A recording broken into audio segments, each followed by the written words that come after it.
বর্তমান সংসদের একজন এমপি হানজালাকে কোনো একজন জঙ্গি বললেন। এ ব্যাপারে আপনার মতামত কি?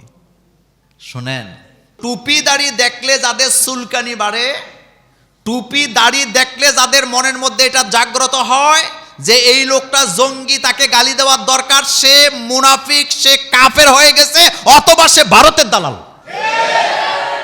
এটা উত্তর দেওয়ার আগে আপনাদের কাছে একটা জিনিস জানি, জ্ঞান তো সবাই সবার কাছ থেকে নেবেন। জঙ্গি শব্দটা ভালো না খারাপ?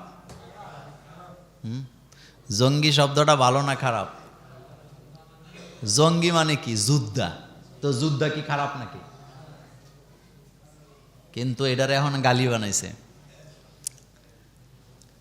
হানজালা একজন এমপি, যার মাথার মধ্যে সবসময় কি থাকে? পাগড়ি। গালের মধ্যে দাড়ি আসেনি, গায়ের মধ্যে পাঞ্জাবি আসেনি। তো আপনাদের মতে এটা ভালো না খারাপ? কথা আসতে কয়। তা আপনাদের মতে ভালো হইলে ভালো, এরে জঙ্গি কইলে কি না কইলে কি। তবে যে গালি দিছে তার ঈমান চলে গেছে, কারণ গালিটা দিছে মূলত রাসূল সাল্লাল্লাহু আলাইহি ওয়াসাল্লামের সুন্নাহকে দেখিয়া। কোন ব্যক্তি যদি সন্ত্রাস হয়, নরমালিও হইতে পারে, কিন্তু টুপি দাড়ি দেখলে যাদের চুলকানি বাড়ে, টুপি দাড়ি দেখলে যাদের মনের মধ্যে এটা জাগ্রত হয় যে এই লোকটা জঙ্গি, তাকে গালি দেওয়ার দরকার, সে মুনাফিক, সে কাফের হয়ে গেছে, অথবা সে ভারতের দালাল।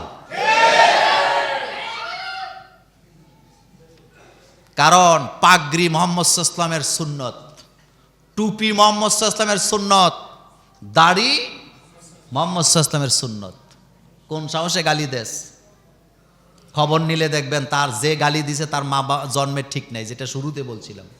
রাসূল সাল্লাল্লাহু আলাইহি ওয়াসাল্লামকে আল্লাহ বলছে, আপনাকে আপনার সুন্নাহকে যারা গালি দেয় তারা মা বাপের অবৈধ সন্তান। তবে রাজনীতিবিদদের সবচেয়ে বড় ব্যর্থতা হইল অতীত থেকে তারা কি নেয় না?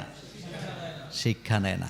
প্রাথমিক বিদ্যালয়ে সঙ্গীত শিক্ষক নিয়োগ জাতির জন্য কি মেসেজ দিচ্ছে বুঝিয়ে বলবেন। প্রাথমিক বিদ্যালয়ে মূলত আমাদের আলেম ওলামাদের দাবি ছিল প্রাথমিক বিদ্যালয়ে ধর্মীয় শিক্ষক নিয়োগ দেওয়া। এটা আপনারা কি একমত? আমরা ছোটবেলা প্রাইমারি স্কুলে পড়তাম, একজন শিক্ষক জোহরের নামাজের সময় বেত লইয়া ঘুরতো নি? কি লইয়া ঘুরতো? সেম আমি যখন হাই স্কুলে পড়ি তখনও দেখছি আমাদের একজন ধর্মীয় শিক্ষক, তিনি বেত নিয়ে ঘুরতেন। কি লইয়া ঘুরতেন কোন তো?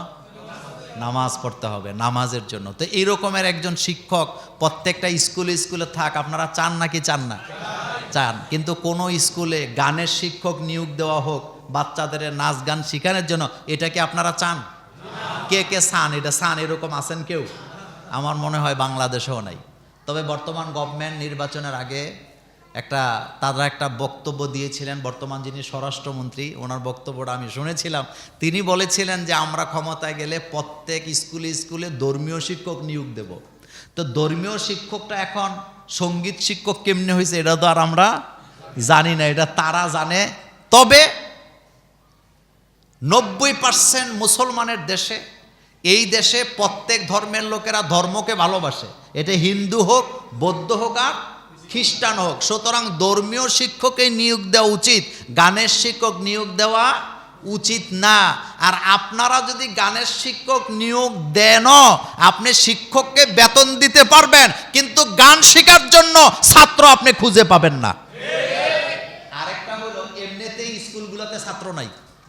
আপনি গানের শিক্ষক নিয়োগ দিলে এই যারা গান পছন্দ করে না তারা তাদের বাচ্চাকে বাধ্য হয়ে কোন দিকে নিবে? কোনো সন্দেহ আছে নাকি?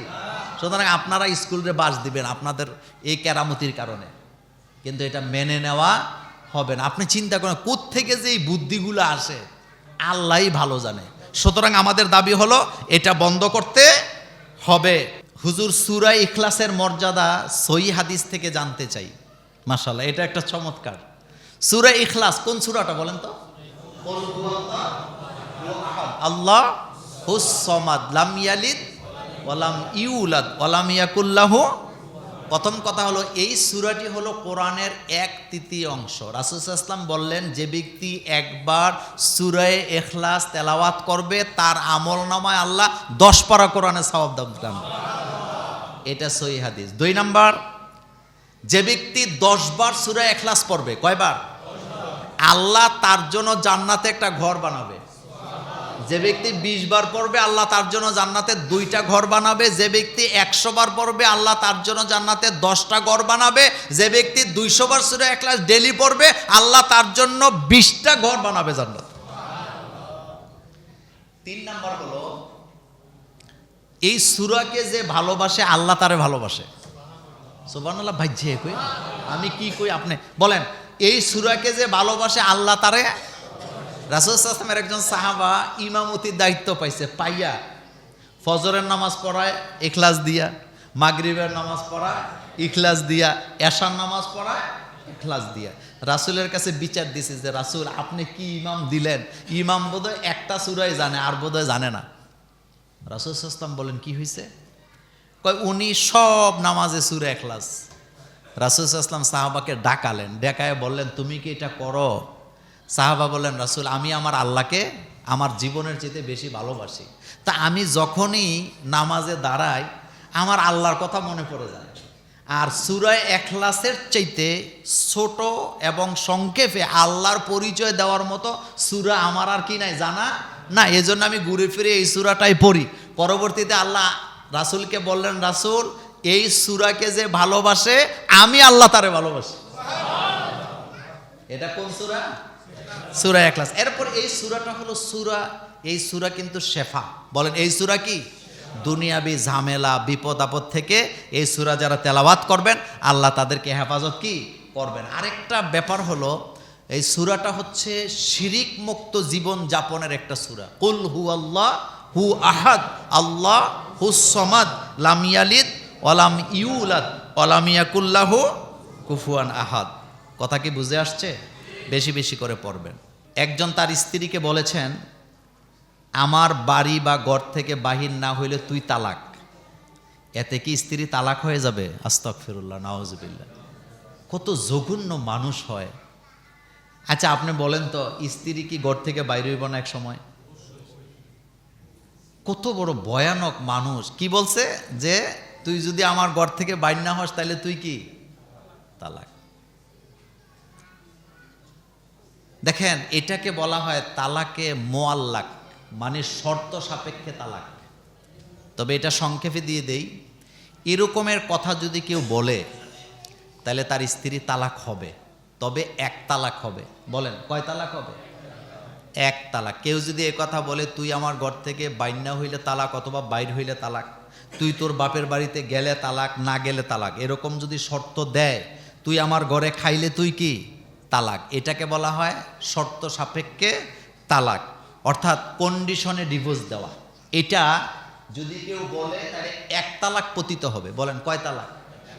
এক তালাক। সে তাওবা করবে, স্ত্রীকে ফিরে এনে সংসার করতে পারবেন। কিন্তু ভবিষ্যতে যদি আবার এরকম করে তাহলে বউ কি একবারে তালাক হয়ে যাবে। সেজন্য এই ধরনের কথা বলা কিনা উচিত না, এটা খুবই ভয়ানক।